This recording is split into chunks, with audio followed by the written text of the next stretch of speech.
Also, I want to say, because of this, people across the nation have lost jobs after posts about Trump's shooting.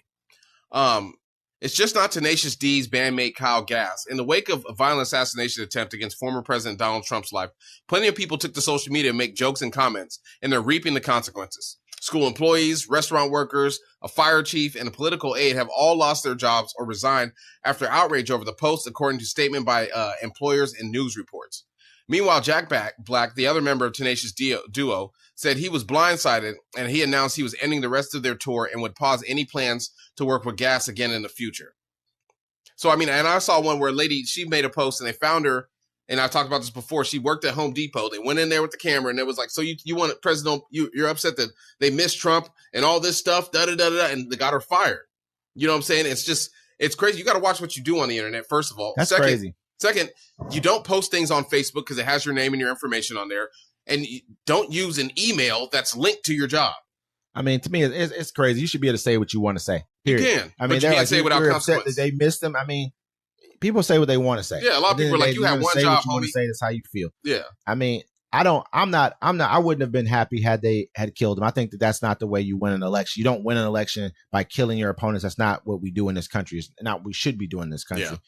However, people should have the right to say what they want, because I remember he was telling people, remember they had a person at one of his rallies, he was like, beat him up. You know, he said, basically said, F him up. You know what I mean?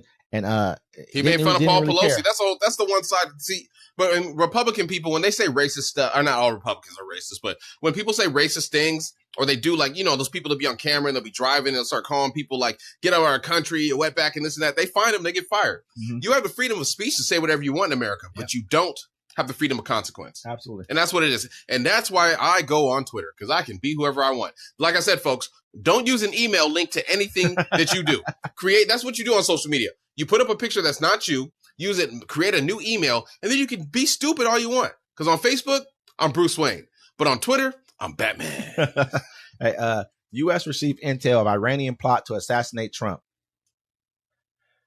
The United States received intelligence in recent weeks about an Iranian plot to assassinate former President Donald Trump.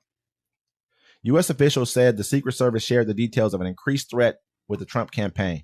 The White House declined to comment, but said there were no indication that the suspected shooter in Saturday's attempted assassination of Trump had any foreign or domestic accomplices. Iran said accusations against it were unsubstantiated and malicious. U.S. officials have for years worried that Tehran would retaliate against Trump for his ordering of January 2020 killing of Iranian military commander Qasem Soleimani.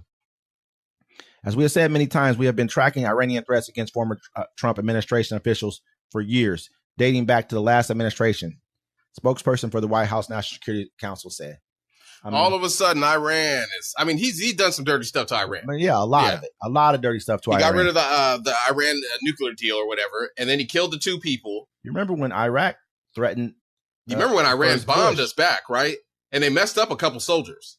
I mean, they threatened Bush the first Bush though too, but after he threatened his life. That's why Bush the second one, they pumped him up to go into Iraq the second time. Yeah, that's Iraq. But see, Iran, I remember like he attacked.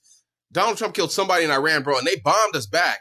And they hurt a bunch of soldiers. Like, a lot of people got injured. And then Donald Trump was like, whoa. Kind of he didn't think nothing was going to happen. Just like, here getting shot in the air. He's a bully.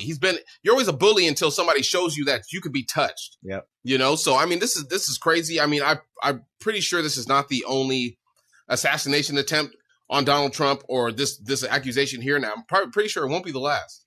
I think it's the closest. I think this is the closest that anyone will get, man. They're about to be, you're going to have rallies where MAGA just sits outside with their guns. Armed. Yeah, of course. They're probably upset they couldn't do it last time. Because if I was Donald Trump, that's what he says, let them in. He's like, that's what he said when he did January 6th. They were like, yo, they got guns. He's like, no, let them in. Those my people. They're not here to hurt me. They're not here to hurt me. That's what he said. Exactly. It's real facts. And so, we're going to see as that develops. And